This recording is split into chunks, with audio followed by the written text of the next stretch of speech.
And the other guy never raised his voice and never used the word win.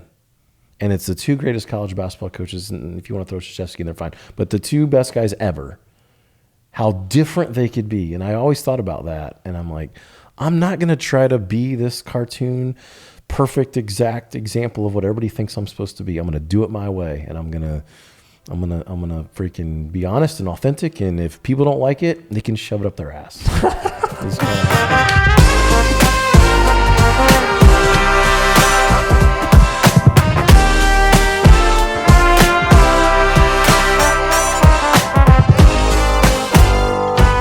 Today on the Left Hash Call, we have a very special episode.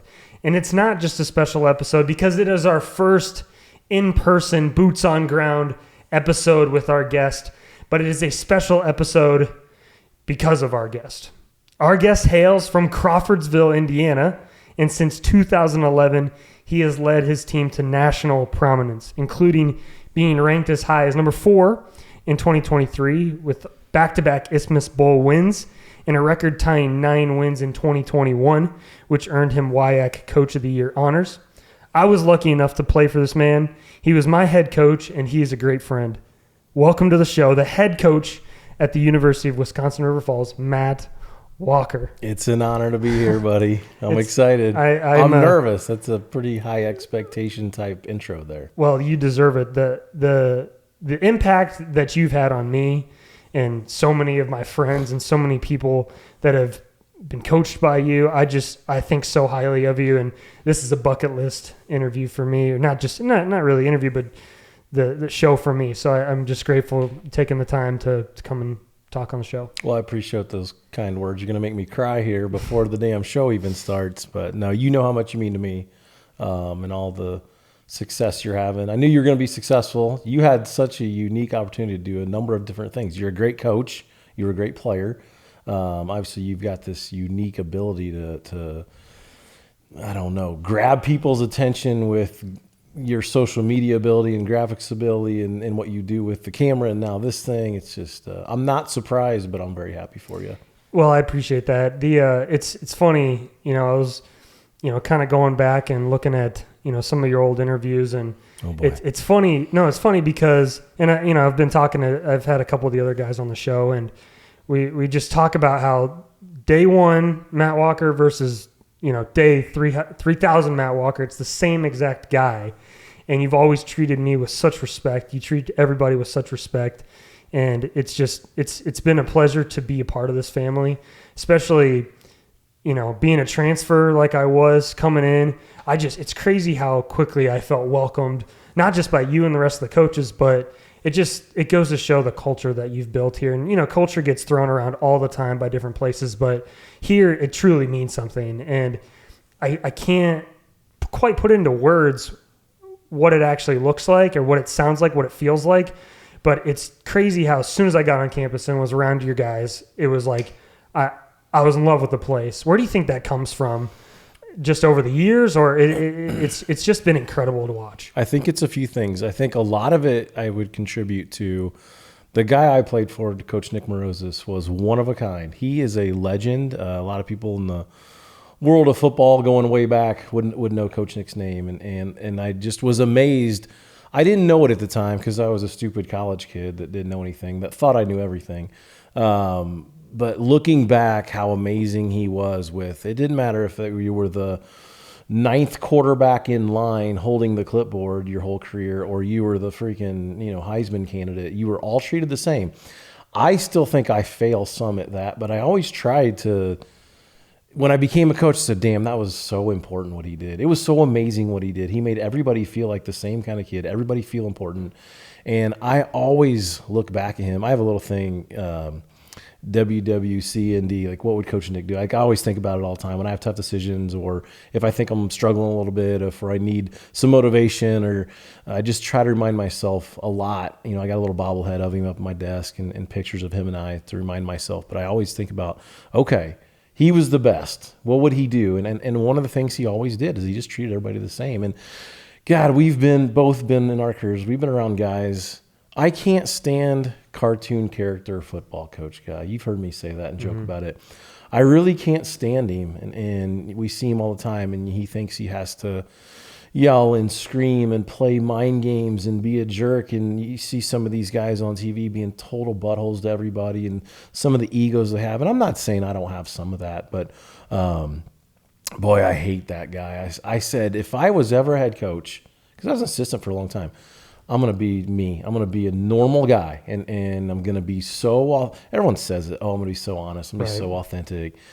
And it becomes this cool thing to say, but we both have been around guys. They're not really like that. Right. And I said, I want to be that guy. I think I'm a pretty good dude. I want to be that guy all the time and fun to be around. And that's how Coach Nick was. He never turned off. He was always him. And I'm not saying me's always right. I mean, I was thrown out of a damn game this year, but I'm always me. And you guys that are close to me know I'm always me, from off, jokes that shouldn't be told around others to how my language sometimes. But I'm always honest, and I'm authentic as I can be. But long-winded here. I think a lot of it goes back to how Coach Nick treated his players when I was playing for him, and then when I coached with him, especially, I really started to see it. Man, this guy's he's amazing how he can do that with player number 131 and player number 1. And so I always try to be that way with guys. When I went back and I was kind of looking into Coach Nick a little bit because I wanted to be able to talk about him, but I was looking into him and I saw there was a tribute to him a few years ago. I think it was in 2023, and it was incredible the amount of people that had something to say about him. And I wish I would have been lucky enough to meet him and be around him, but if he's anything like you, I know he was a special coach and a special leader. Did you always know you wanted to be a coach, or was he kind of a big influence on that? Or what was the kind of the initial process of thinking you wanted to do this thing? Not necessarily him as a coach. He was fun to play for and great to play for. I wasn't a very good football player. I was an okay player. I was a way better baseball player, and playing both in college is unique. And Coach Ed Meyer, my baseball coach, another guy, amazing guy that meant a lot to me and means a lot to me. I thought I was very stupid and had dreams of playing beyond college. And I did have an outside shot, let's say. I was going to go to dental school was kind of the initial plan. But then when I had kind of this unique run in baseball, I really thought I might be able to make it. But when I realized it wasn't going to happen, and it didn't take long, I said, what do I want to do? I just could never see myself with competitive sports not in my life. Mm-hmm. It was such a part of me from middle school to high school to my college days. It was always what shaped me the most, and my most passionate thing outside of some family and some of those things. It's what I wanted to do all the time. So I said, all right, well, shit, I got to coach then. And I can say shit, right? Absolutely. Oh, nice. We are completely, that's the point. It's completely unfiltered. I don't want any, that's the part of, I think, it's funny. I'll tell this real quick. The name of this show is because of you. Yeah, it's totally because of you. And I'll tell this story because I can't remember if it was me or if it was Parker, but it was one of my first days on staff. And I can't remember if it was me or him, but we get up on the play and we're talking about a concept, and sure enough, one of us draws it up on the right hash. You dumbass. And you go, wait a minute. And you're like, are we FIB here? Like, we didn't drop the hashes, but we put the 3 receivers to the left. And you're like, is this an FIB call? And I was like, no. And he's like, well, then we draw the damn play up on the left hash. We live in America. And from then on, I'm like, I refuse to draw a play up on the left hash or on the right hash.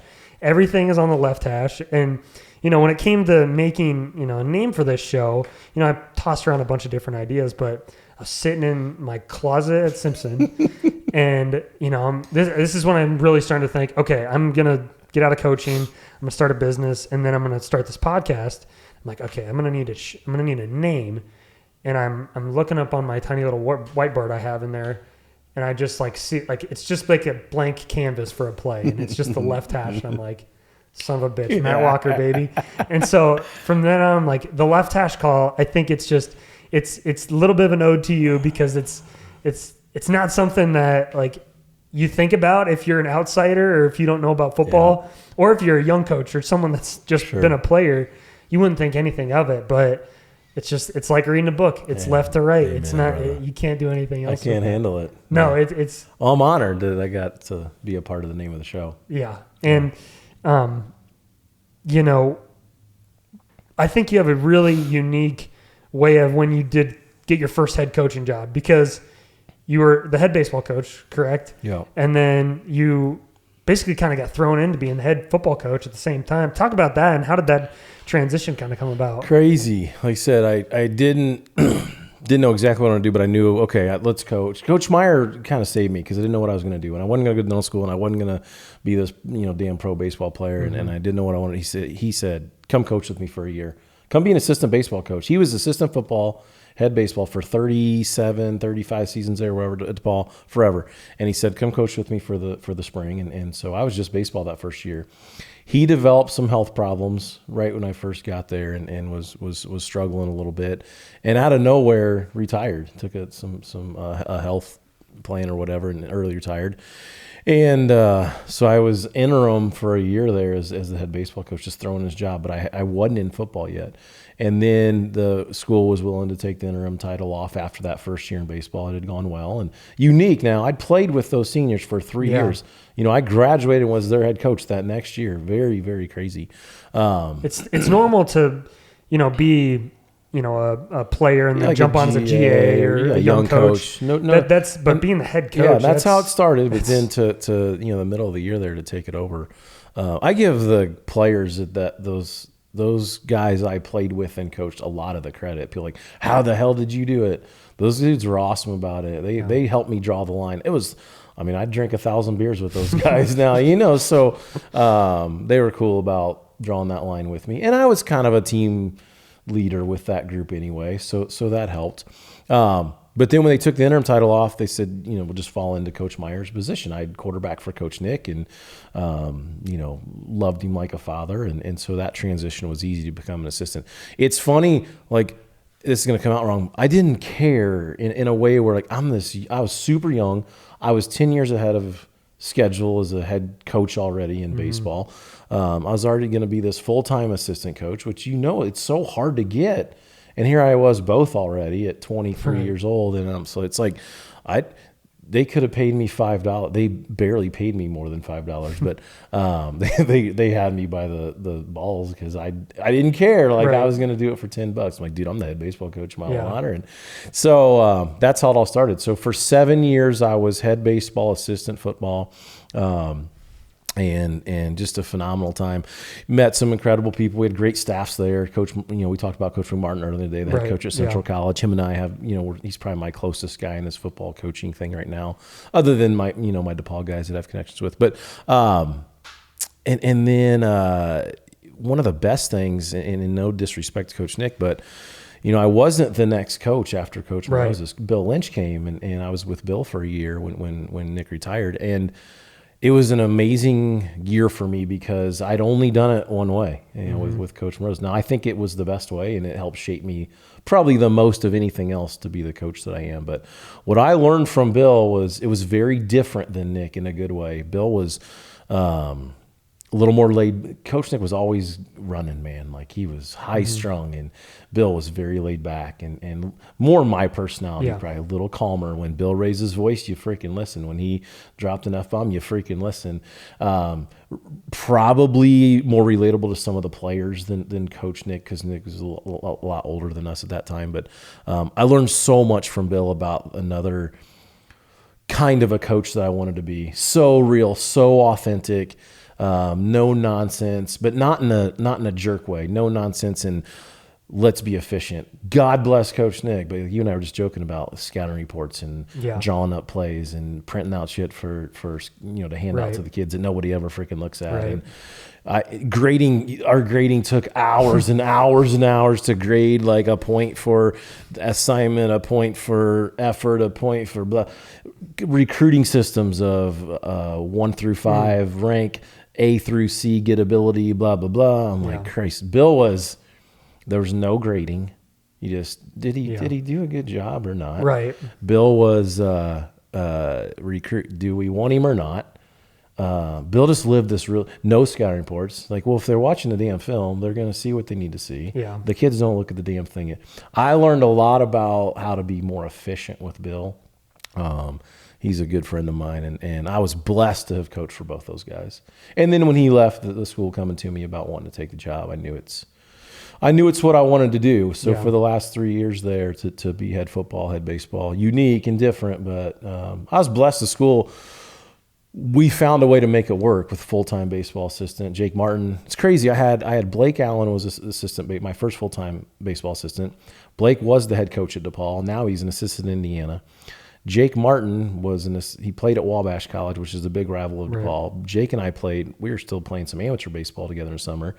I hired Jake. Jake then became the head baseball coach at DePaul. Now he's the head coach at Wabash in baseball. So for a while, the head baseball coach at Wabash and DePaul playing against each other, both were my assistants at DePaul at one time and another. But anyway, so yeah, it was a hell of a 3-year run in football there too. I think we went 22-8. Coach Wissing was with me too those 3 years. And I remember you telling me at one point that you would like just get off the practice field and then you'd have to go over to baseball, during spring practice, and then you'd have to go over to play, to baseball. I mean, was it like that every, It's nuts. I loved it though. Yeah. And God bless my wife. We'd just been married there early on, and boy, I'm lucky that she was willing to let me just run around. With funny story about Coach Lynch with Bill, his first home game, we have recruiting stuff for football, but him and I don't know, we just didn't talk about it or whatever, but we had fall baseball going. Yeah. So, and at that time, I'm playing like our fall baseball practices. I'm playing, I'm pitching, I'm hitting with the guys, and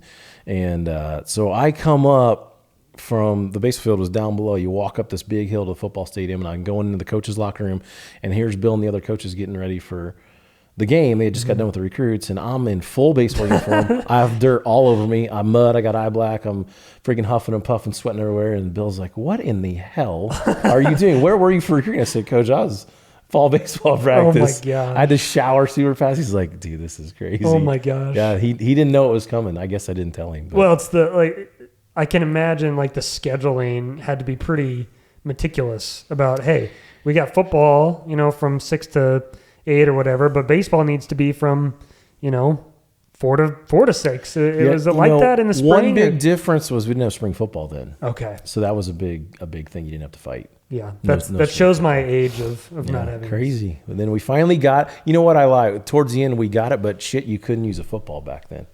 Did you have to throw around a volleyball? Couldn't consider it practice. Okay. It was a conditioning period to just be allowed to be around the guys. Just stupid. It's like now. I'm not going to get on an NCAA rant here, but please do. Why can't we play some ball? Right. I mean, it's so stupid. You see it at Division II level. I mean, they scrimmage against each other all the time. I mean, you see those. I mean, I know it's not.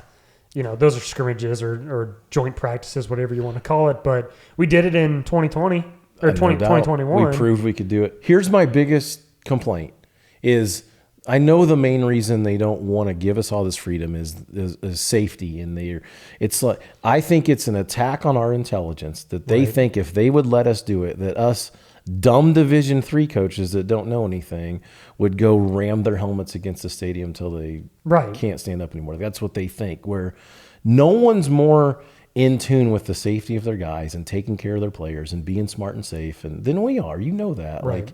If we need shit, I just canceled lifting yesterday because it's like, damn, we're beat to shit, and we need to, try to have some good practice in spring. No one's more in tune and taking care of their players in terms of safety than we are. Right. That's why I get pissed. It's like they think I'm this stupid caveman football coach. It's ready to just beat the shit out of my guys. And then you have Coach Anderson, and I heard Coach Matheson just talking about it. It's like, hey, you got 3 receivers that are, in the zone of potentially getting injured, and it's like, there's precautions that are being taken during this time, and it's like, not to say anything about other sports, but basketball, you can go play basketball all year long if you want to. And I don't even I'm not dying to have 16 days in pads. I don't need that. Even the 4s, it's okay, but we can't even scrimmage. We can't even actually play football, and it's just I don't know. And then the flexibility these other sports are getting with now they can do these 16 opportunities or however many 24 that whenever they want spread. They have all this flexibility. They can actually play their sport. They can play against other people. We can't play our actual sport. Right. We're now still defined to the number of weeks. I don't know. It gets frustrating at times. At the same time, I don't know. I already said it. I don't need more days. Yeah. Because I always joke, and maybe you've heard me say it. It's like, okay, you get fired up for spring, you get out there, and then I say, by the middle of spring, it doesn't take long for me to be sitting there saying, I'm kind of bored. Right. Right. I carefully say it because players are going to watch this. I'm not bored. Right. Like, we have so much work to do. But it's like when you're not preparing for another opponent, it's the competitive nature of me. And I say, if I'm having some thoughts myself and I'm the head damn guy and no one's into it more than me, if I'm having those thoughts, what are the players thinking? So I don't need more than 16. I just wish we could play our sport 5 times. Can we actually do it? Right. And you see it, but the thing is, you see it at other levels. It's being done at other levels. Stupid. And it's like, because we're Division III and we're trying to continue to make it, I joke about it sometimes, like, not all D3s are created equal. Like, you know that just as much as anybody. And there's D3s out there that can beat some Division I schools out there. Yet we're seen as less, I guess. Is that? I don't see it as, maybe not necessarily fair is the right word, but it's just kind of a little ridiculous that, we're not all held to the same standards as everybody else. And you don't get to practice tackling during this time. You don't get to do all that stuff. But it's a lesser version of our sport. Whereas every other sport, there's you're actually playing that sport, like you said. No doubt. I just don't get it. Right. Let's back up a little bit. Okay. I can imagine that the decision to leave DePaul after so many years of being there, being your alum, you're an alum from there. You're the head baseball coach, head football coach. What was your decision like, deciding to take the job here at River Falls? Well, and I had a Butler in between. Right. Yeah, I really. It was a decision with the age where I said I can still make this climb if I want to do it, but I better get on it. If I really want to go to the highest level. That's what I thought I wanted to do, and so Butler was a perfect opportunity for me. To only be there a year was fine, though. A lot happened in 1 year. I learned it wasn't what I wanted to do, and meaning I love Division III. Yeah. I missed being a head coach way more than I thought. I think it's what I'm good at. I'm an okay position coach. I mean, I was your position coach. I'm okay at it. More than okay. But I really think my strength is organizing the whole group and motivating the whole group and organizing staff and managing people. And so I missed it way more than I thought. Some of the baseball stuff I wasn't doing anymore when I just went football and wasn't the head baseball coach there too. I missed being the head coach of something. So that happened. I always say, I don't know if I was maturing beyond my years, but I see it all the time. Here's all my buddies making this climb. And you maybe heard me say this. I say in recruiting sometimes, like every 2 years, man, they're bouncing. I say everyone in the world knows about these head coaches' lives now in Power 5. Their contracts are public and the amount of money, and their buyouts are for millions of dollars. And these poor guys are getting run out of town and getting paid out $30 million to not coach. I'm like, I say these dudes are fine. What no one talks about now are the little kids of assistant coaches. Yeah. These little kids we all have. I got 4 kids now. These little kids are the ones that get chewed up in our world. They're bouncing with their dads every 2-3 years, and they're moving states and across the country and new schools. And I'm like, oh, sometimes they're without. I mean, when a head coach takes a new job, it's like those kids are back in L.A. or Florida for months before they get to see their dad again. And you hear about it all the time. Doubt. It's assistant coaches' little kids. And I said, I don't know if I can do this. It's just not what I want to do. Let's go dig some deep roots somewhere. Let's be a head coach again. Let's rebuild something. I wanted to be in the best league in the country. It was important to me when I was making this decision of the next move. I was lucky to be able to be a little selfish and have a list of what I wanted. And that was important to me. I wanted to win a national title somewhere. I wanted to be a top profession somewhere. And this league was just the best chance to do all that. But I was okay with the rebuild. That was cool with me to make something my own. And boy, this just couldn't have been, if you would have taken my list that I wrote out, I wish I'd have had the physical list of all. And it's like River Falls checked everything. Best league in America. Rebuild, like, you've heard this show, more than what I thought we needed to do when I first took the job. But a chance to win it all one day and this amazing location. And they were talking about this $60 million project. We're now sitting in part of it. Just all these things. It had everything. Check. And I said to my wife, this is the one. And we got to get this sucker. And boy, you said it a little bit when you got here, how it became home in a hurry and you felt so fast. This became home so fast for me. I feel like I'm from here. I do too. And I don't want to say that and take anything away from my time in my hometown of Crawfordsville and my time at DePaul. But because those are great memories, but in a weird way, like I almost feel like I'm from here. Yeah. The town and the school. Yeah. I say all the time in recruiting, when guys graduate here and they leave here, it's sad they have to leave the school because it is different here. Yeah. Hard to put into words. The charm of our place is hard to put into words, and the charm of our culture, but it's hard to leave it. And I'm emotional about it when guys have to leave, and they're emotional.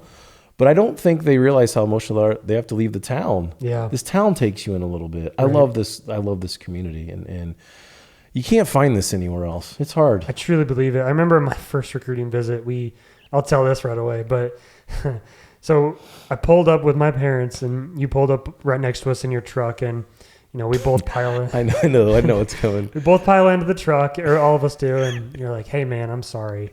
I'm like, "What?" And you're like, "Usually I have the Suburban to take recruits around."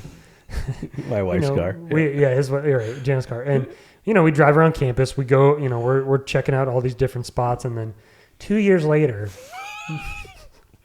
same dumpy truck. Same truck. And I'm like, wait a minute. I was like, "Hey, Walks, I don't think I've ever seen you drive the Suburban." And you're like, "Oh yeah, I tell everybody that." And I'm like, "You son of a bitch, you got me." Real honest and authentic. Yeah. Right.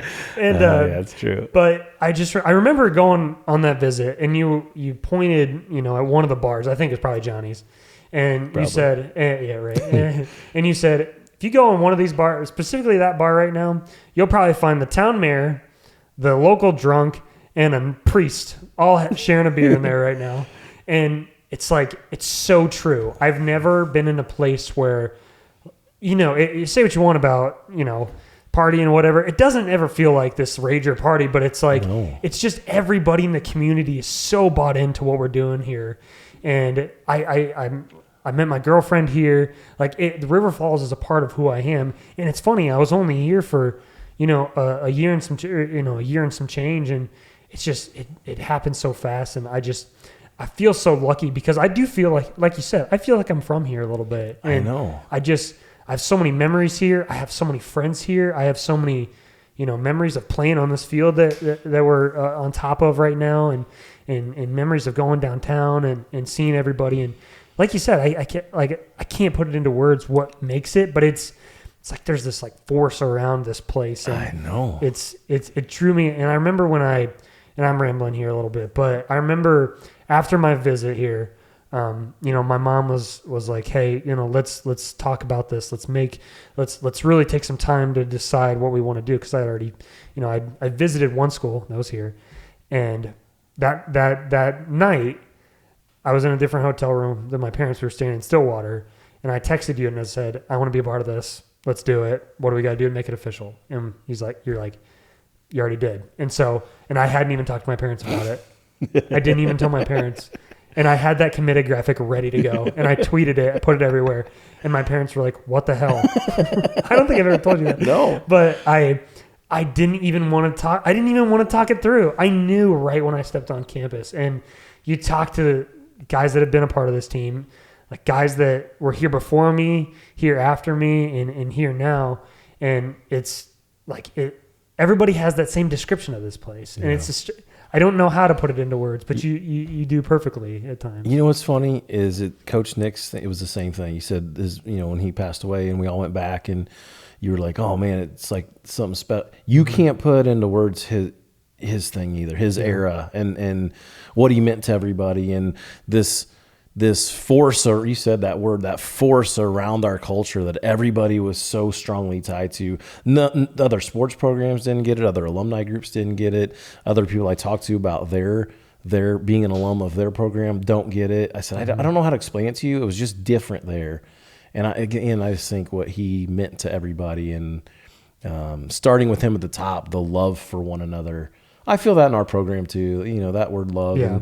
And I tell recruits all the time, every program uses their word, love, right, unity, togetherness, whatever it is. It's great lip service in recruiting for parents. You got to use that somewhere in your recruiting day. But I tell them, again, I can't really put words to describe it properly, but the true love between our guys and our coaches to players and players to coaches, it's real here. And that was one of the things from day one when I took the job. You talk about being the cartoon character. I didn't want to be that, and I wanted to be honest. I said it with the team too. This culture is going to be real, like so honestly real. I'm tired of all this bull crap pretending to be. We're going to be so honest. We're going to love each other hard, and like families fight. We're going to fight. We're not getting along all the time. But we're going to be good guys. We're going to love each other. We're going to care about each other. And boy, you can just see it, and you can feel it. Our guys care about each other. They play for each other. They help each other off the field. All the cliche stuff. And I've wanted to create that. I hated staffs. There was division between offense, defense. I hated staffs where there was egos, and I've really worked hard to try not to have that and just be. I say, you've heard this joke in recruiting. I say, we're a group of normal dudes in a profession of wackos. Yep. I say it to every recruiting group, and it's really true. And I say, don't get what I call my normalness and our normalness confused with competitiveness. Right. We're normal dudes. Like, I'm going to shoot you shit about your girlfriend, and I'm going to get bitched out by my wife when I go home about this, and I'm a good dad sometime. We're normal guys. Yeah. But boy, when the switch flipped, like, who wants to play me in ping pong in our locker room? No one. Nobody. Why? Because I'm competitive as shit, and I'm going to flip. I still say you're one of the best athletes I've ever met. I still say that because I remember, I didn't think this until I played slow pitch softball with you, and you had a home run, and I'm like, I didn't know you were a baseball player. This is my first summer here, and you hit it over the fence, and I'm like, what the fuck was that? You're like, oh yeah, Walks is like a crazy good baseball player, and I was like, oh cool. And then we played golf that next summer, and like unreal golfer, and I like that in that way. You're like a freaking shark in the water when it comes to being that, like doing that thing. I just can't run. I can't run. I can swing hard and throw hard. I just can't run. No shit. What are we talking about? I have no idea. Those were fun times. You talk about hard to put into words, the charm and a staff and normalness. Yeah. But that's like another thing. What do we do in the summer? Right. I have a slow pitch softball, Johnny Softball from Johnny's Bar. Dave Dentman, God bless him, and still sponsoring our team and running the best bar in town. Shout out. Johnny Softball is our current staff and former players that are still around the area. I thought that was so unique and cool. That's exactly like a great example of what this place is like. It's amazing. The Tuesday nights are in the summers when it's a little slower. It's some of the most memorable nights. My wife loves them because you only have a couple of rules of Johnny Softball. You got to play hard, play real. Like, you got to get after it. You got to have I can't stand softball teams that don't have matching jerseys, so you got to wear the damn jersey. Right. And then you got to go have drinks at Johnny's after. And that Dave's pretty simple rule. He pays the fee for us, but the only rule is you got to come in, you get one on the house, and then you gotta buy some drinks and make it worth his while. So Tuesday nights are fun. They're a blast in the summer. But again, like, people think, it's for staff camaraderie. Right. It is. And those former players they love being around it. Yeah. And I love it. It's one of my favorite things. I got to be the oldest guy in the league at this point. No way. But I still love it. One of the things that I think is so unique about you and the way that you do things is when there's an issue between teammates or whatever the case is, I've never seen somebody that's been able to diffuse situations and be honest and be transparent. And you've had players at times that they've been a problem early or they've had some issues, and everybody and their mom was like, kick him off the team. He's no good. Like, he's not going to be, he's got cancer to the team. But I feel like 9 times out of 10, you've worked with that kid or you've diffused that situation. And a lot of those players have gone on to be like one of your best players, if you know what, like, not naming names or anything, but it's just, it's crazy how you've been able to like just diffuse those situations. And sometimes, like, I remember, like, you would just get up in front of the whole team and be like, hey, this guy has a problem with this guy. They're good. We're done with it.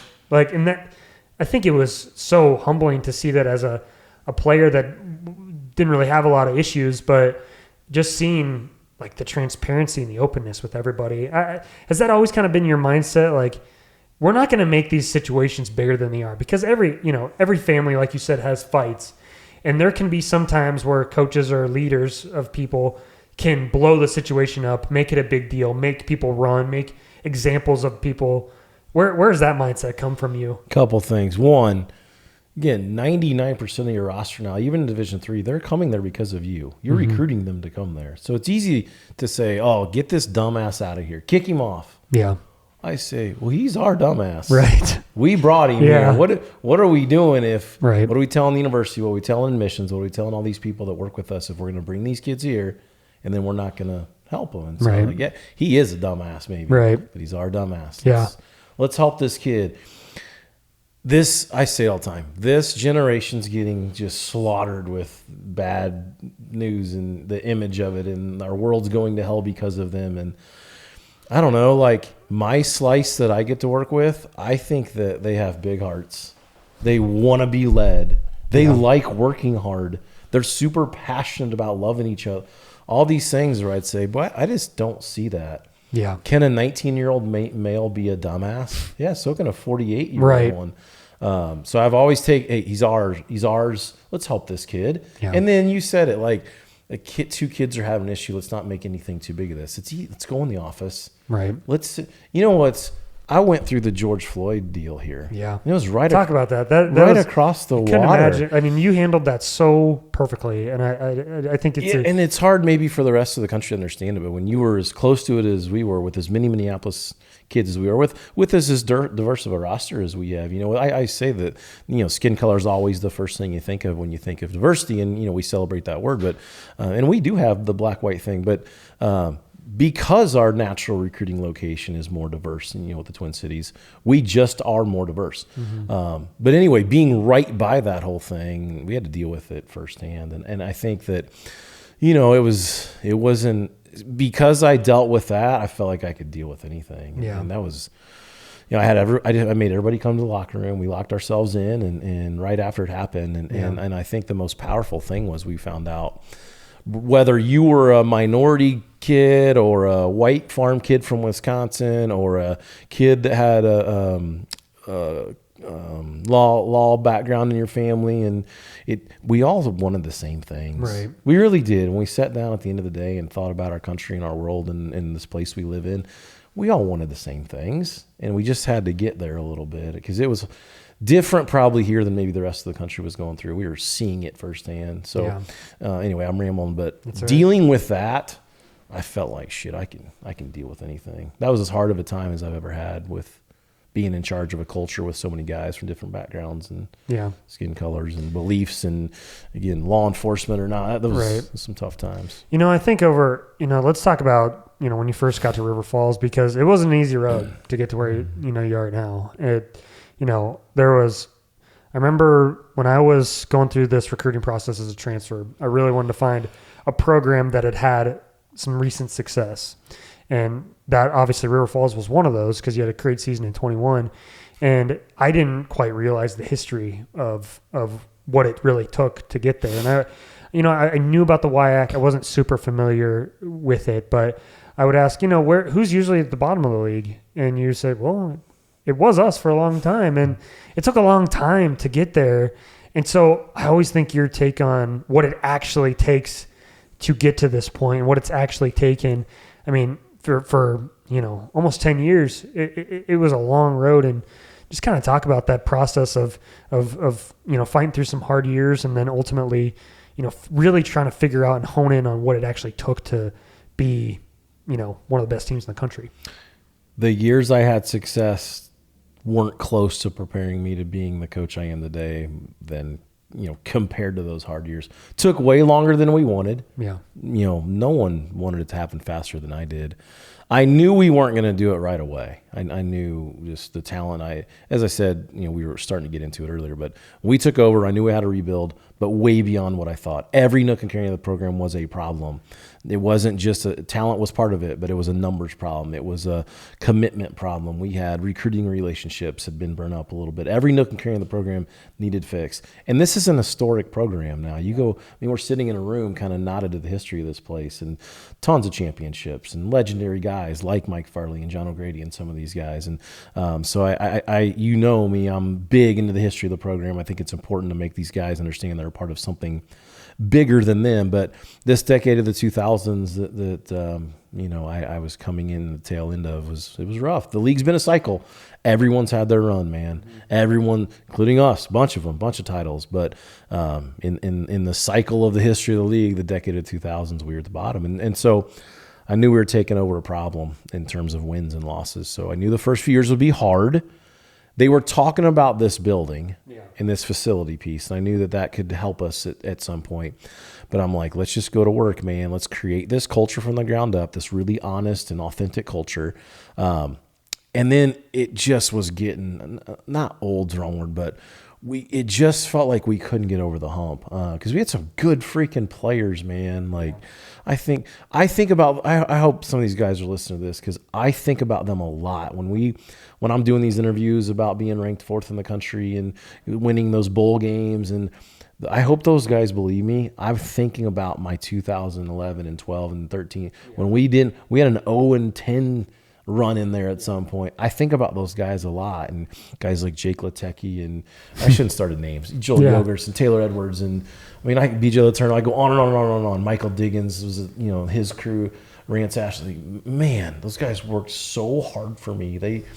They fought their ass off, and I really don't think we'd be here today without them pushing the needle in a time where the rest of the world didn't know the needle was being pushed because we were still winning 0, 1, 2, 3, 4 games. Yeah. But in our culture, they were pushing the needle, and we wouldn't have gotten here without those guys. So I hope they're listening. I hope they believe me because I really think it was important. And I could feel something happening even though the results weren't coming. But I was starting to get pissed. Right. I thought I was going to get fired a couple times. I probably should have once or twice in there. But thank God they didn't because I knew we could do it. The year before COVID-19, I knew we had a good team.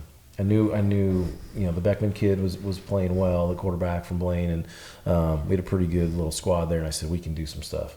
Well, we go and win 3, maybe 2, 3, 4, maybe. I said, God damn, I don't. Yeah. What the fuck do we got to do to do it? Yeah. And then I said, but we gotta stay with it because the 20 team's better. Yeah. I said, we're losing Beckman. He's damn good, but we got this Cole Hendrickson kid. He's freaking good now, I promise you.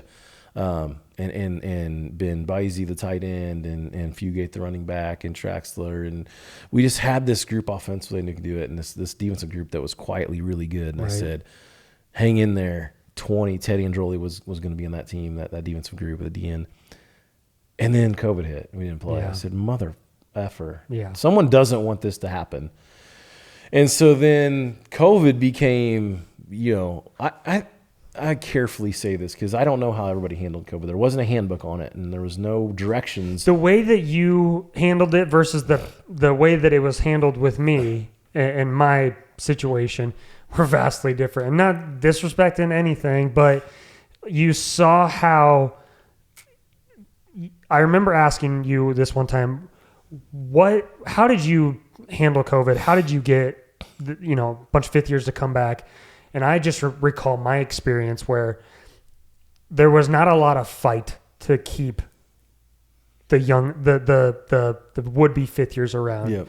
You shifted your recruiting efforts, not all of it, but you shifted a lot of your recruiting efforts to keep those guys around and keep that next crew around because you saw how good it was going to be. You saw how cool, how you saw those guys and you're like, I have to actively recruit these guys because, this guy's going to go be a lawyer. This guy's going to go to med school. This guy's going to go, start his own business, whatever the case is. And you knew we got to get these guys back for one more year. Yeah, it was obviously so weird of a time. And I'm like, God, instead of sitting around, this is a chance to work harder than everybody else. Right. I said, number one, we got to get everybody back. And so that was what I primarily did. I'm on the phone with the guys getting it. And again, ended up being easier than I thought. They all came back. We got everybody back. And then it was the first chance in my career. Again, we've already talked about it. It's like I'm a player. I graduate. I'm the head baseball coach way before I probably was ready to be. And I'm an assistant football, then the head football. And it's this craziest life you've ever could imagine. There was never a chance to breathe. And then COVID hits. And you're forced to take a little, no matter how hard you wanted to work, you're forced to take a little breath. No youth sports. And I'm like, in the first time in my career, I'm going to do what I should have been doing before, I'm going to actually do because I have time, a deep dive into the program. are we really doing what it takes, getting to your question here, are we really doing what it takes to win? And I said, I want to study these high school powerhouses, these annual college championship teams, even the NFL a little bit. What are the annual powerhouses at all the levels doing? And do our recipes look the same as theirs? Because I want to know. I want in. I want to be those guys. Right. And I learned a lot. And some of it we were doing, and others we needed to fix. And I think that I came up with this pretty bold and honest list that's kind of my own list. I didn't steal from anyone. And I said, this is what I think it takes. Number one, I think you got to have a scholarship quarterback. Yeah. And I don't mean that he has money. I'm saying this level of play, the best damn teams have, it's like I don't have to hide from that. The best damn teams have the best damn quarterbacks. Yeah. And so I said, we got to make sure we not only do that we have great quarterbacks, but I wasn't afraid to admit to the rest of the team in the program that it's all going to revolve around that guy. And I'm okay to say that. Yeah. I'm going to revolve the offense around him. I'm going to revolve the calendar around him. The current players might not even know, but I don't even care if they do, that I'm switching meeting times because he has class. I'm doing practice now because he wasn't going to, whatever it had, we're going to run installs in preseason and do 2 scrimmages instead of 1 because the quarterback needs it. I'm not afraid to talk about it. Right. Whatever you got to do to make the quarterback the most, because I said, if I took a poll of my team and I said, everybody raise their hand if you think the most important guy on the team that needs to be the most ready to play for us to win games is the quarterback. Raise your hand if you think that's true. Everybody's going to raise their fucking hand. So I don't hide from anymore. Yeah. Got a great quarterback play. Number 2, weight room culture was really good here. Carmen Pata was here forever. We had awesome weight room culture and everything. And I said, these powerhouses have the most unique weight room culture I've ever seen. So we were already doing such a good job. But it's like, if we can do even any more, I'm doubling down. Yeah. Because I say all the time, in this job, it's so cool. I get to talk to a lot of high school coaches. I speak in front of them. You maybe heard me say this and at clinics and conventions. I love doing it. And I say I pissed off more high school coaches than anybody in the world because I tell them, I say, listen, you can tell me till you're blue in the face that you got weight room issues and the AD won't let you make it a class like it is at the school down the road, or you got AAU basketball or travel baseball kids don't want to lift, or summer this, blah, blah, blah. And I'm like, I hear you, but you better figure it out because I don't think you, Coach A, Coach B, will win a state title if you don't figure out your weight room culture. You lift every day and you hold each other accountable and you have team lifts in the summertime. And so like you can tell me all that shit. And I believe I have my own challenges here. We have them with the NCAA and what we're allowed to do, but you better have the most unique weight room culture and double down on it, or I don't think you'll win a title. Right. And so I took it to heart. And so I've doubled down on it. Everything we can do to have the best weight room culture in the country, and I really think that we might. I really believe, you know it, I really believe we might. And I give a lot of credit to Coach Pata, a lot of credit to Coach Anderson, our current guy. We really pushed that because I believe in it so much. I think the other thing is you better be badasses up front. Easy to say, but man, whatever you can do to be tough and nasty and mean up front. It's like the toughness word became one that I didn't take lightly anymore. You know my saying on fake tough, real tough. That's where that came from. It's like, here are these kids, they think they're being tough. What a misconception on what kids think is really tough because of all the shit they see in the videos they see and all the bullshit. It's like, I gotta coach 7-on-7 out of kids now. I gotta coach, like toughness is. Have you seen that? Just segueing a little bit, not to, go down too big of a rabbit hole, but I talked to one of my buddies from Arizona. That's all they do all year. Like they're not running track. They're not playing baseball. They're doing this 7-on-7 stuff. Have you seen that as maybe not an issue, but as a thing? I'm kind of joking with it. Like, it's not a bad thing for kids to want to be around football, and I understand it. But I think it's gone so overboard in some cases where we joke that we got to coach the 7-on-7 out of kids. Yeah. Like, they think that's what's tough. Like wearing 1,000 wristbands and taking 75 in-out ins to make a release. And it's like, bro, you have no clue what toughness. So it's like this definition of what's real tough. Well, it's not yelling the F word as loud as you can and throwing your helmet after a bad play. It's the opposite. It's like, you know what? That's easy. What's tough is making the bad play and busting your ass back to the huddle and, strapping up your fucking helmet and getting ready to go again. It's like, what's tough? It's not ripping a scout team guy that did the wrong thing, and it's putting your arm around that same kid and being like, hey man, and they do this instead. Like, that's the tough thing to do. Right. And all the things when no one's looking, winning in the dark, winning in the mud, all those things that I have. But it all goes back to what's actually tough. What's it really take to be a great football player, and what's real toughness look like. So I tried to double down on that, because I think those great teams are that. They're freaking tough, man. They lift their nuts off. They're super duper tough. They'll have stud ass quarterbacks, and they're nasty up front. And then I think an edge can be staff camaraderie. I just, again, my guys, because you are one of us. Like, what a group, man. We have the best 2 coordinators in America in Division III football. I really believe it. What Coach Wissing's done for this program, I don't have the right words for. I can't put into words what he was willing to do to go to defense for me, from being an offensive guy and taking that thing over and really finding his calling. Probably he's the best guy I've ever been around. And we all knew Coach Matheson had this chance to be special, even when he was a young punk with us early on. But I was so into him and what he could do. And so, I don't know. To have the 2 best coordinators in the country, I really believe that. To have those guys is awesome. Again, Coach Wood and Parker, and again, you could just name them all. Right. So I think the staff piece was a big piece. But yeah, there's this list I kind of have that I base my decisions on it. Great quarterbacks, great weight room culture, tough ass dudes.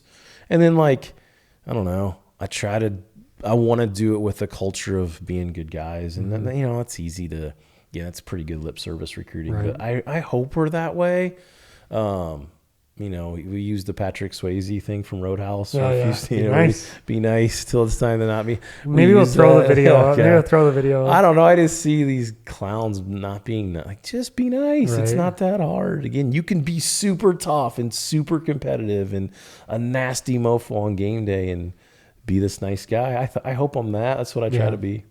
But I remember one thing that I used when I was coaching receivers at Simpson, and I always think this. One thing you told us, it was a, staff meeting, maybe not staff meeting, but whole team meeting. And you said, you know what the best thing you can do to win a national title today? And you said, have good meetings today, and then get up tomorrow and be really boring and boringly show up to lifts, boringly do all your reps, boringly, it's this concept of doing boring things over and over and over again. And like Alex Klecker, I remember that was one of the examples, was you think like Klecker shows up wearing the same damn gray shirt and the same damn black shorts every day, boringly. And it's funny, this concept of being boring, like, is that consistently good versus, the occasional, great thing that's going on. It's so true. Like you like these boring things that you do that are these mundane things that people think are mundane, but at the end of the day, like that's what you can do to win a national championship. That's what you can do to win a game. It's, hey, what are we going to do to, beat this team this week? We're going to lift our ass off today. Boring wins. Crazy. Yeah, the boring Klecker kid who shows up with his shirt tucked in. Boringly became an All-American. Actually has short sleeves and does everything right. Instead with of no hoodie underneath it. Like the freshman who's been here 5 days, his shirt's already cut up and he's got 9 wristbands on. He's wearing tights and he's got fancy shoes. Klecker's showing up with those shoes he got in 2015 in high school. Kids yelling like he's been a 2-time captain and never played it down here. Right. Like, guys, that ain't tough. Yeah. It goes back to that. It's such a fake, boring wins. I think it takes toughness to be led at the same time too. Yeah. Like you gotta, it's, I think, like, we'll get into this a little bit, but like the Aaron Borgerding, the Michael Brown, like those guys really accepted leadership early, and it made them such better leaders ultimately. And I couldn't believe when I first got here, those guys were sophomores, how I thought they were 5th-year seniors. They're amazing. I couldn't believe how mature they were and how, hey, freshman who's just a year younger than me, this is how you do this. This is how you do this. Like, we don't fight here. We don't do that stuff. And I think, gosh, they were so beyond their years. And we'll talk about them a little bit later, but let's talk about the 21 season, because that's when this whole thing, it's not when it started, but it's kind of this culmination of 10 years of work to get to this point. I can imagine, I wish I was a part of it. I wish I was a part of that year, but I can imagine that was just such a sweet and an unbelievable accomplishment to kind of finally see all that work pay off. I say it's when the scoreboard finally showed all the stuff that we'd been doing. It finally paid. Yeah, you said it better than I did. Oh, hard to put into words that year. What a special group. And again, I don't want to take a single thing away from that group, but I truly mean it. It's like the fifth time I've said it. It wouldn't have happened without the 11 and 12 and 13, 14, all pushing and pushing. But that group was special. The overwhelming feeling, I'll never forget, we're at Oshkosh. It's week 10. We know the win gets us to the bowl game. We have the lead. The Bisey kids, the NFL tight, went with Tampa Bay. We got this All-American tight end, Ben. He's our Wildcat short yardage guy, and we've pounded him all day whenever we've needed it. And here's the fourth down. First down wins the game. They're good enough to lose. They can still get us now. And they call timeout. They use their last one. This is and we like, do we dare flip it to, we had this little action where we're jetting a guy just to window dress. Bisey just pounding. And we're like, do we dare fucking flip this thing? And we're just like, goddamn, we've worked on this some bitch for 10 weeks. I'm flipping the goddamn thing. They're going to have 9 guys waiting for him. And the feeling when he flips it and everybody goes with Ben, and here's Tim Owen just running down. Oh my gosh. With no one on him. There's no one within 40 yards of him. We're like, go down. Yeah. And he does. And that just 10 years of emotion and time and energy and frustration, yet joy and all of it, names, faces. Like, again, I said some of those names just flashing through your head, all their hard work with no results and feeling so bad, like in tears for guys that deserve to win that didn't get to win, and just in one play for it all to come together like that. I swear to you, in like the 5 seconds he's running 40 yards, it all flashed in front of my head. And it was to know we were going to the bowl game and playing in a postseason and have a chance for 9 wins. Yeah, amazing. And, so that group gets so much credit for flipping this. And since, God, we haven't left the top 25 since that day, to stay in the top 25 since that day and be up as high as number 4. There's so Nick Saban was on, it's called the Pivot Podcast. And one of the quotes that I just thought of you right away was, he said, a lot of people are born with relief syndrome, where you accomplish something and you take this deep breath after you accomplish something. But I believe that you're one of those people that isn't born with that, where yes, this was great, this was an accomplishment, but you better recruit another great class. You better get yourself ready for the next year, because we got to go play in the best league again. Like, do you feel like there's like this sense of, do you there's 24-hour rule, there's all this stuff. Do you feel like there's that, obviously it's a great accomplishment and you feel accomplished, but I feel like you're one of those guys that always just feels like it's time to go again. We got to get going again. Yeah, I'll tell you, I can be both. It was the shot in the arm of energy that everyone needed. Again, I'm the top guy in the program. I have to keep going and keep pushing. It was a shot in arm I needed. It was a shot in arm everybody else needed. It was the energy we needed that year. We needed it so bad. After a win, though, I am a guy who says I can vouch for how hard it is to win a college football game. Yeah.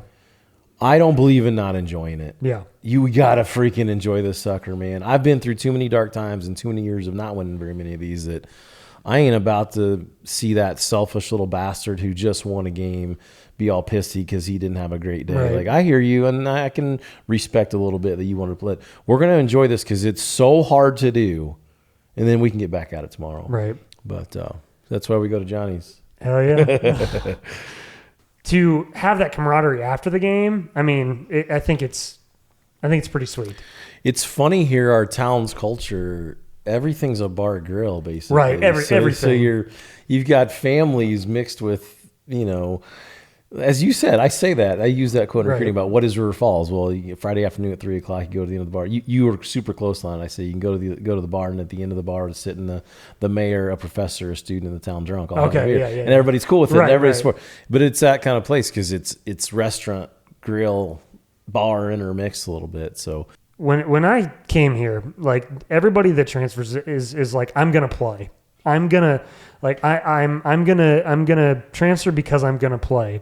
And I don't want to chat about my playing career, but I wanted to chat about how good of a relationship I did have with someone that I was in competition with. And, Caleb and I, we're both super competitive people, and it would have been really easy for both of us to despise each other, hate each other, not want to get along with each other. But I felt like he was one of my best friends on the team, and we were competing against each other every day. And I just think that says a lot about you. And every single year, what's in that binder? It's quarterback brotherhood, and it. You said it before I could. Right, and it's. I think it's just a testament to the culture here, because I think you see that across the board with guys that could, this guy's not my friend, he's my competition. But like I've never felt that here, and I never felt that once when I was competing against or playing. There's only one of us that gets to go out on the field on Saturdays, and.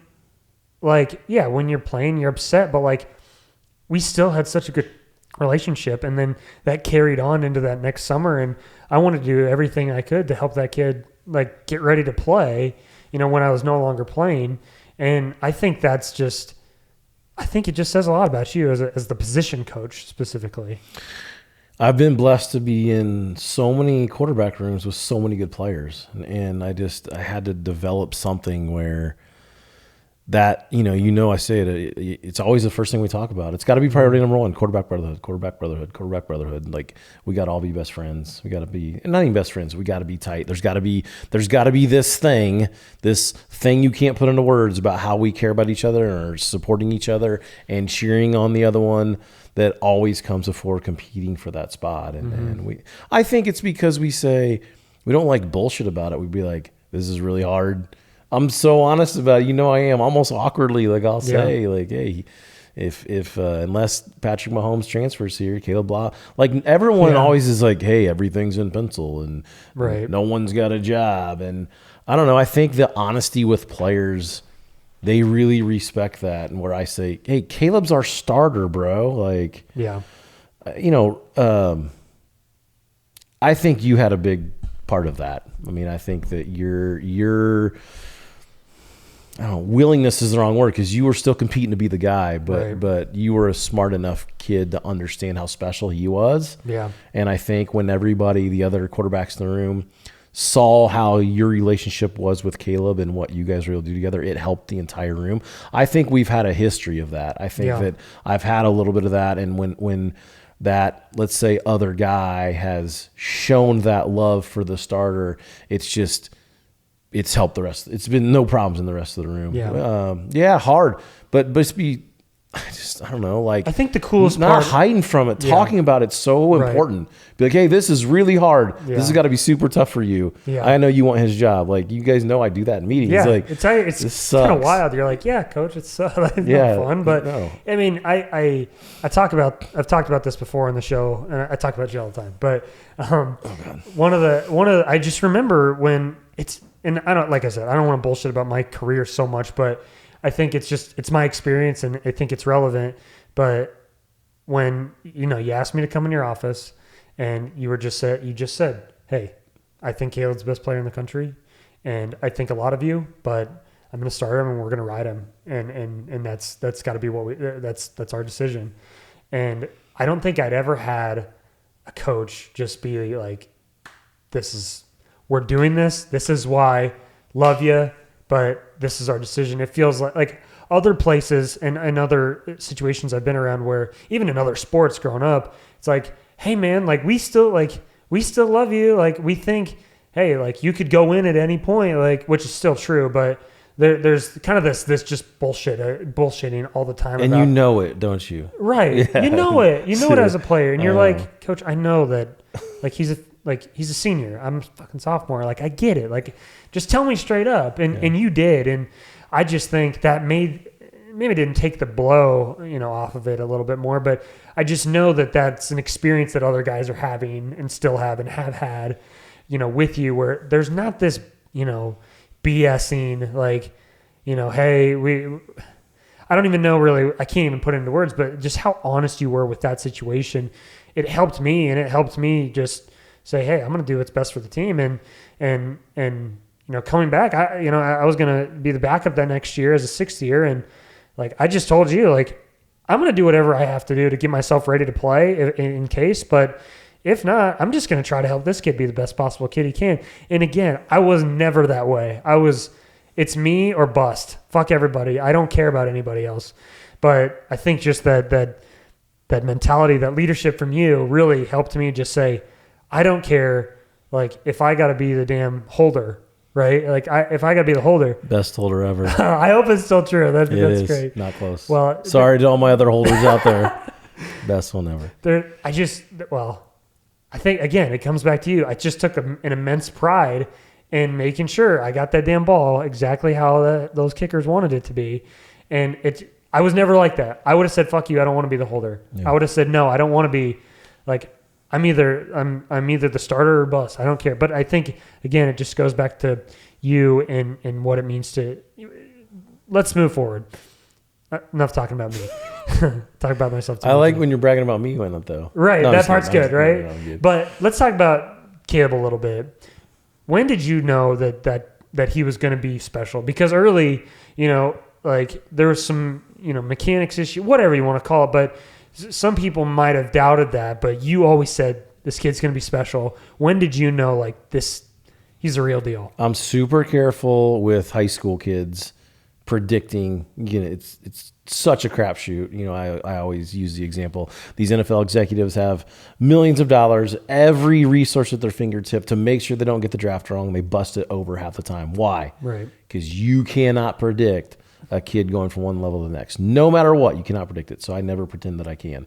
So I'm super careful. But he was one I thought out of high school was so special. I had this feeling in what he could do with his legs. And I think he was a better thrower than people gave him credit for. And his ability to see all those things I could see on film. I was like, this kid's so freaking good. Jake Latecky's one of my assistant coaches who played for me at the time and was on staff recruiting him out of Fridley. That's where Coach Latecky was from, and so he was kind of the main recruiter with me. And him and I talk about Caleb every day in recruiting. And then we lost him to money there to Winona. We were sad because we thought he could be and we thought we were going to get him. So when he transferred back after that year at Winona, we were so pumped. And one of the things though, it's crazy is, like, as much as I thought Caleb was as good as he was, he didn't start his first year here. Cole Anderson started that 21 year and won 9 games for us. And some people thought I was crazy not starting Caleb that first year. And I said, this kid's he's going to be the best player to ever walk through the program. I predict that. Yeah. And I said it from the day he got to campus.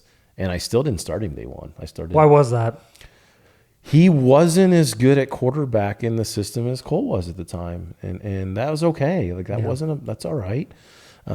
We were getting him the football in the slot some. He was a kick returner for us. We were putting him in at quarterback some and doing some things, but I don't think I'm hurting Caleb's feelings, saying that. Oh, sure. Cole was so good that year, man. Right. Damn. Unbelievably. That was another thing. I don't talk about it enough, that 20, because, God damn, that defense was so good, man.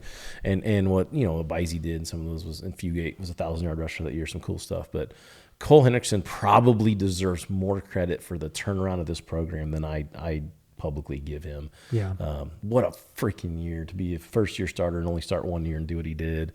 God damn it. He unbelievably efficient. Unbelievably. He took the keys of the Top Gun offense and was really the first. We were dabbling in 19 and stuff, but we went all in and Brandon it and got rolling for him to do what he did at quarterback. Oh my God, he just made me look so smart. He was so good. Yeah, so decisive. One thing you talked about at one point was the thing that made Cole so special was knowing when to just get those tough yards. Like, 3rd and 5 was his, like, oh, man. I mean, you just kind of, again, it wasn't around, but just over the years watching the film and watching just those tough yards, those 3rd and 5s, those 3rd and 4s, those 4th and 2s or 4th and whatever the case was, just unbelievably tough individual and just so efficient with his feet.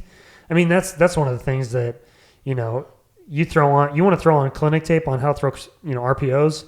That dude, stud. So quick with his feet. So, it was quick game, it's okay to be robotic with quick game. And he was. It was just automatic every single time. Yeah, and Cole won't be offended when I say this, but, like, he wasn't near the athlete that Caleb or Ben Beckman was, or even Ryan Kuslik before that. But, man, he's special.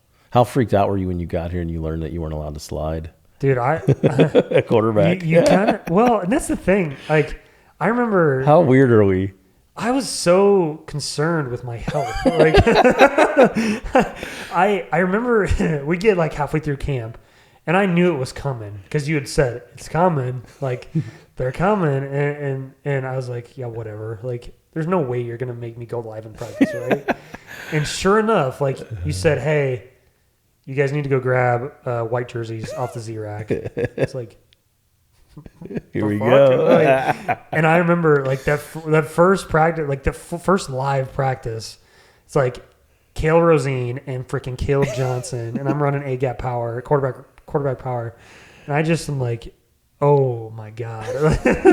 And in practice, like these guys were killers, like just absolute murder you, and like it doesn't like you got to figure out if you can do it or not.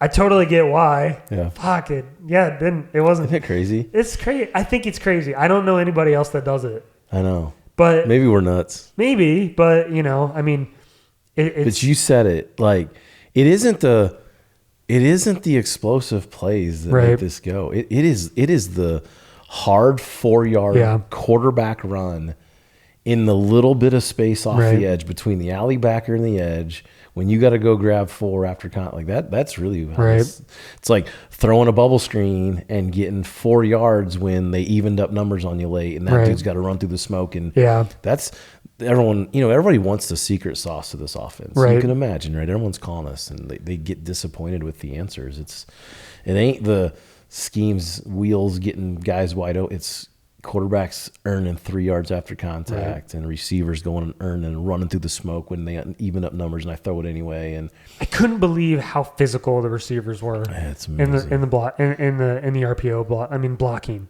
I couldn't believe how intense. Because I remember the first spring practice I went to. Holy shit, it was cold. But the first spring practice I went to, and these receivers are so physical in just shoulder pad and helmets, so physical in blocking. And I was like, okay, like there's it's explosive. It looks fun. You put up the numbers and all this stuff, but there's a certain level of toughness. Like you don't get to just playing this offense and think you're going to be able to, you know, it's opposite of what you think. Right. Those receivers too. Think about in practice these last few years going against like Andrew Schumacher's bubble destructing you from 10 yards away. What a man child. And Aaron Borgany. You know, let's talk about those DBs real fast. Like I mentioned it briefly, but before, you know, when I first got here, I thought Aaron Borgany was a 5th-year senior. I thought Michael Brown was a 5th-year senior. I was really concerned with Dylan Brown for my own sake because I said, okay, I'm never going to be able to throw over there. There's no way. But talk about those guys and what they have meant to this program for the last, 4 to 5 years. I mean, those guys are just absolute studs. As good as they are on the field, and they're the best, generational secondary, what they've taught, and not just our defense, I think it's even rubbed to the offensive side, what they've taught us about what the standard is of being a great player. Yeah. It's all of them too. And and I won't admit it, but some of it took a little bit longer to mature to become that. But by the end, all those guys, the extra film and the extra prep and walking by that weight room on a Friday, and there's Andrew Schumacher for an hour doing mobility and all that stuff to take care of his body. And we just walked by and there's doing it now. You ain't playing anymore. Yeah. It's what the standard they created and the example, and these it's those tough things. That's the shit that's tough. Yeah. Going in on Friday and doing an hour of modality and mobility and to take care of your body, that's tough. Right. Like knocking some kid's head off in practice when he wasn't looking, like and screaming and beating your chest, that ain't tough. I found that pretty, bizarre. Not maybe bizarre is not the right word, but I found it really powerful how you never see that stuff in one of your practices. Like you'll never see somebody like smoke somebody, like you said, when they're not looking. Like what you do see, if that does happen, shit, pick them right back up. Pick them up, say you're sorry, fucked it up, no problem. Right. So we say, take care of your teammates. It's going to happen. We're all being competitive. Help him up. Yeah, you said it too. No fights in like I can't believe the number of people that think it's good to fight in practice. And I hear some of them talk about it and why they want it, and I don't know. I'm just different. I think it's so stupid. Yeah, I want to fight the dude that I love and is my brother, and I'm counting on Saturdays. I'm going to fight him. You hear some coaches out there, just mainly the ones that are P4 in public and whatever. They say, hey, if one of your teammates does that, you better go kill him. Like the O-lineman killing the defensive player. It's like I don't feel like that does anything. Like what's it prove? So dumb. You know what I mean? Proves you're not on the same page. Right. And again, do some of those it still happens a bit. Right. But yeah, God, it just shows that you guys aren't on the same page as a culture. Right. It doesn't feel like whenever that has happened, in my 2 years I was here, whenever there's a scuffle, you don't even have to say anything. You don't. Like the players nip it in the butt and they say, hey, we don't do that shit. Cut it out. And 99% of the time, it's never an issue again. Yep. And I think it's pretty special. But let's, I want to talk a little bit more about, Joe and Wiss. What can you even describe, the way that those two work? I've never seen two guys work together so much. I mean, we were just in the office before we came in here, and Joe's like, "Hey, is this hard? How would you guys fit this up, or how would you guys do this?" And Wiss is like, "Hey, we do this. That'd be hard on us, actually." And same way, like there's so much cross communication, but those guys just work so hard and they think differently than I've ever. Can you talk a little bit about the way that those guys think and work and their day-to-day, actions? I think the reason that they gel so much is two things. One, Wiss is an offensive mind coaching defense, so he gets it. Two, Joe is hungrier to learn football more than anyone I've ever been around. So he's always asking. So those two, because of that, are always working together. Wiss is always the smartest guy I've ever been around on the board in football. Never seen anybody smarter than him with that stuff. Joe's is creative with design to make it hard on defenses while never losing that toughness piece that we've talked about with offense. Like he's so good at being this nerdy chalkboard guy, but never ever losing. Hey, but what really makes this go is inside zone down your throat and flipping out a key and eating up 3 yards with running through the smoke and the court. So they're so good. God, am I lucky. One of the things that can really hold a team back is when the administration or the people at the top not buying in to football. I feel like that is so not the case here. The administration is so bought in. They see the value in football. How supportive have they been, particularly, the athletic director and the people, that are, part of the university? How have you seen that support trickle down? So blessed. Horror stories from colleagues at other places with what they deal with. Crystal Lanning is what a gem to get to work for. She was the head of the committee that hired me, so we go back, and she was an assistant AD at the time, and for her to be our athletic director now and what she does for us, and like again, it's the whole, our department's got something unique going. Charlie Soa, the assistant AD, and Steve Stocker, assistant AD, and the other sports, and Trent Jackson, our new SID, everyone's just all in on it, on everything. You go to that baseball game now and softball yesterday, there's half the other teams are in there, and there's all. It's just feels like they're always trying to make it. Whatever they did last year, they want to make this thing better this year. Doing great. Like the banquet stuff. Like you didn't see that before. Like they just keep trying to make this a better experience for everybody. It's like we all want more. We all could do more with more money. We understand that. We're limited with some budget pieces, but I feel bad they don't have some more money to play with to help us with some of the things we'd love to do beyond what we're doing. But no, God, I'm blessed. Yeah. Awesome. One of the last couple things I want to talk about is your family, because they've been so supportive of you, and primarily your wife Jana. Can you even put into words how supportive and what your family has meant to you over these years?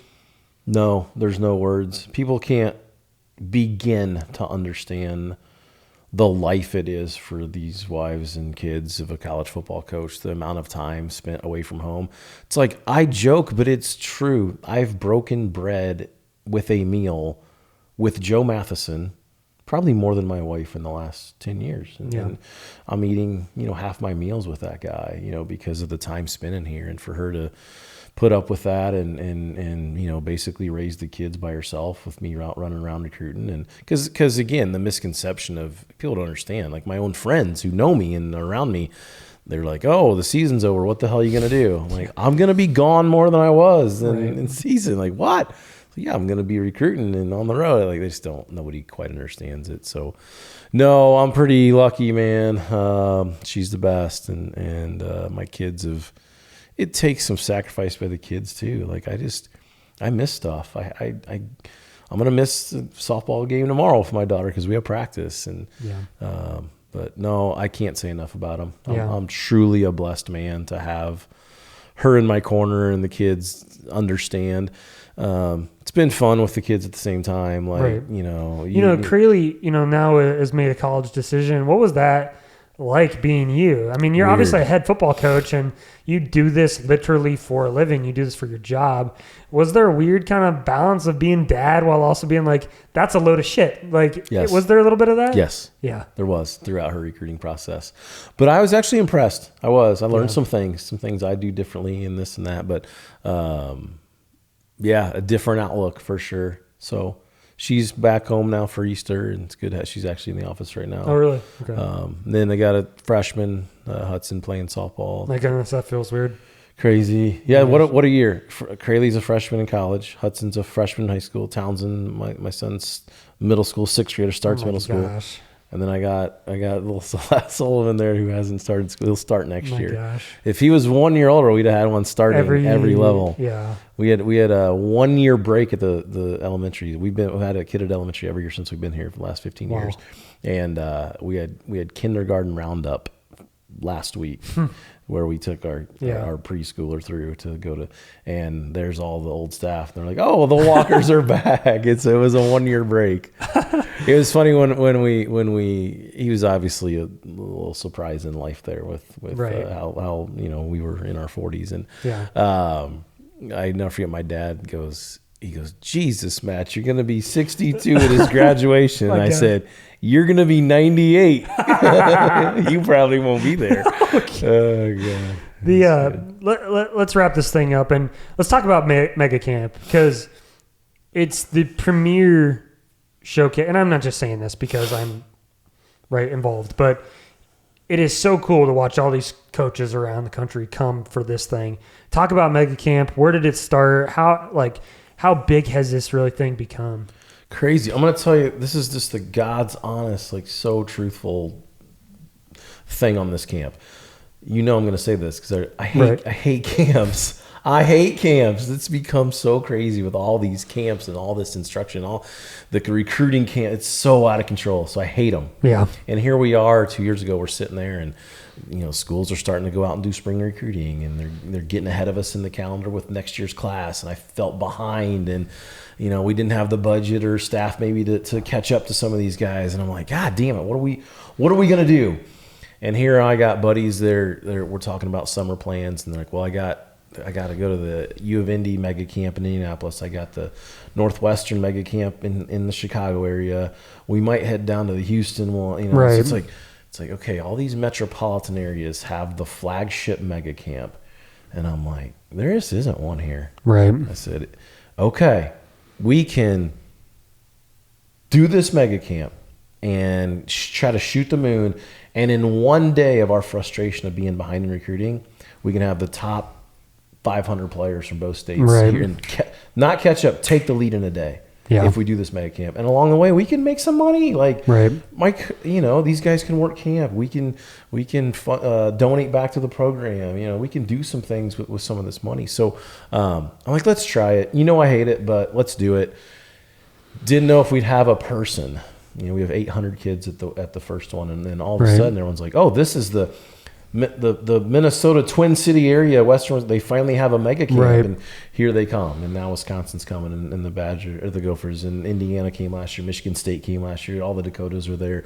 And now we had 1,000 kids last year. You're going to have over 55 other schools, and again, you've heard me say it's like the irony of I'm this camp guru in the country, especially, and I hate camps. Right. It's so funny, but no, and I don't mean it it's been awesome. Great for our campus. It's been great for our community. It's been great for our program. So I'm happy to provide that for everybody. Yeah, special. Didn't know if it would ever go, and here we are, one of the top 5, top 3 Medicamps in the country, probably. Yeah. So awesome. I mean, you hear coaches now saying, there's camps to the northwest of us that it's been the thing forever, and they're like, oh, I can just see the same kid in one day, you know, now. So now you have 2 sessions, split it up one day in the same day with padded in the morning. I think that's unique to have, those 2 sessions and then have a padded, O-line, D-line in the beginning, and then obviously that kicker punter specialist in the middle. What was the kind of the decision to go, 2 sessions? Just the sheer size, or a couple things. I have told all the coaches that keep coming, I want to do what's best for everybody else. Like, you help me, I'm learning, and I've just listened. Yeah. I think everyone thought at first I thought we got to move this to a weekend, but the feedback I'm getting is they love that it's in the middle of the week because, again, everybody hates camps. Why? Well, your head coach is making you work 50 of them, and you're burning every weekend you have in the summer. And they're like, no, we like it. It doesn't burn a weekend. We can do it during the week. So they like that. We listened to them. They wanted the big guys padded. I said, I hesitate on it. The insurance is higher. It's a little bit more, you're nervous about it, but I'm like, I'll listen. So I listened. Yeah. And then, some of them can't bring 5 guys. They're bringing 1 or 2 guys with their staff, and they just can't see everybody. And they're so much talent's coming now that they want to actually see it and evaluate it firsthand. So we split it up for them. And then the kicking piece, I don't mean this in a bad way. You didn't quite know how to handle it, and you didn't have the right space for it. So said, let's do these guys right. Instead of like figuring it out and not doing a great job, let's do the best job with these guys. Let's put them in the middle. So now they're the middle session by themselves. I'm bringing in Kyle Stelter, who runs Special Teams U. He's a premier snapping guy in the entire country. He's got NFL guys under contract. Dude's amazing. So he's a River Falls alum. So he's coming. And then Mike Farley, whose father is all this stuff here behind us.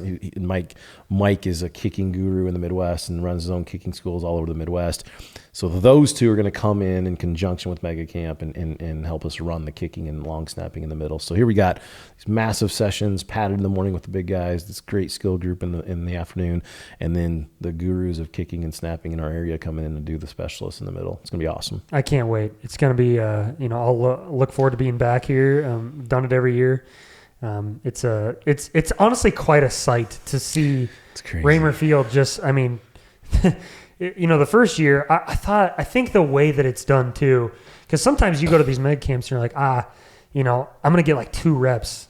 It's definitely not the case. You ask anybody that's done this camp, that's not going to be the case because, it's chunked out. We use this whole thing. I mean, this whole thing gets used. Yeah, what they can't see there's intramural fields beyond the field. You can fit 7 football fields on our intramural fields, full size. We got great space.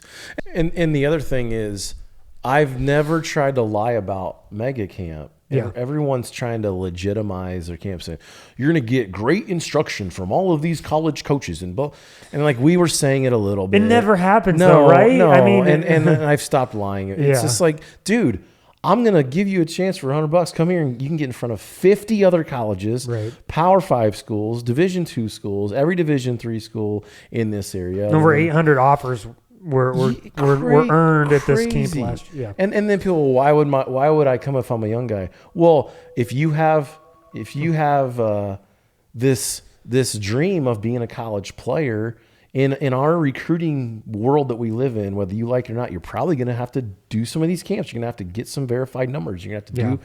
And so I'm like, this is your chance at the best one maybe in the country. Come do it with us. And you can do it right next to the guy that's ranked the number 1 player in his position in Minnesota or Wisconsin. You can do it right next to that dude and watch him do it. So it's like, again, I'm not bull crapping people, but if you think you got a chance to be a college player, I'd come to the camp if you're in this area. Yeah. It's the best thing you can do. And again, I hate it. Yeah. And I'm the freaking dude running it. Right. But it is an awesome day. Yeah. I'm looking forward to it. But last question I just like to ask, if there's, young coaches out there, anybody looking to get into it, what's the best possible piece of advice you could give somebody? I don't know if this would be the best advice for like advancing their career, but what I would tell them and stress to them so much, and it's what we said at the very beginning, is don't let anyone ever tell you not to be your authentic self. Do it. How many different ways have we seen in our profession to skin the cat? I used to coach the coaching psychology class here, and one of the first lessons I did was the Bob Knight versus John Wooden. And I'm an Indiana guy. Bob Knight walks on water to me, and I still say this to that class. It was the two best college basketball coaches to ever walk our planet, and one of them was the poster of negative reinforcement and screaming and cussing out his players and choking his players and kicking guys and talking about what to do to win the game all the time. And the other guy never raised his voice and never used the word win. And it's the two greatest college basketball coaches, and if you want to throw Krzyzewski in there, fine. But the two best guys ever, how different they could be. And I always thought about that. And I'm like, I'm not going to try to be this cartoon, perfect, exact example of what everybody thinks I'm supposed to be. I'm going to do it my way. And I'm going to freaking be honest and authentic. And if people don't like it, they can shove it up their ass. This is kind of how yeah.